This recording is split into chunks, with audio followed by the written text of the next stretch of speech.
सोलापूर महापालिका निवडणूक 2026 साठी माजी गृहमंत्री सुशीलकुमार शिंदे, खासदार प्रणिती शिंदे तसेच उज्ज्वला शिंदे यांनी सकाळी आपल्या मतदानाचा हक्क बजावला।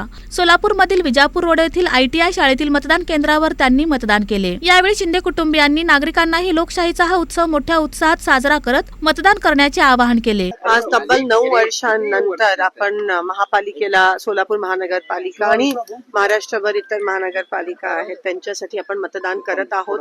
एक नवीन उमेद, एक नवीन संकल्प, एक नवीन विश्वासाने आज आपण हे आपल्या शहरासाठी, शहराच्या विकासासाठी हे मतदान करत आहोत। आणि मी हीच आशा बाळगते की सर्व नागरिक विचार करून, कोणत्याही दबावाखाली न येता, जात पात धर्म बाजूला ठेवून फक्त विकास ह्या मुद्द्यावर आणि मागचा इतिहास ह्या मुद्द्यावर मतदान करतील अशी आशा मी बाळगते। लोकशाहीमध्ये हा एक मतदानाचा हक्क प्रत्येकाने बजावला पाहिजे।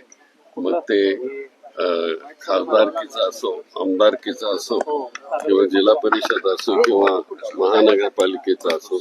त्यापैकी आज इथं महानगरपालिकेच्या उमेदवारांच्या करता म्हणून आम्ही मतदान केलेलं आहे, त्यांना मी यश चिंतितो। महापालिका निवडणुकीच्या पार्श्वभूमीवर शहरात मतदारांचा उत्स्फूर्त प्रतिसाद पाहायला मिळत असून सकाळपासूनच मतदान केंद्रांवर गर्दी दिसून येत आहे।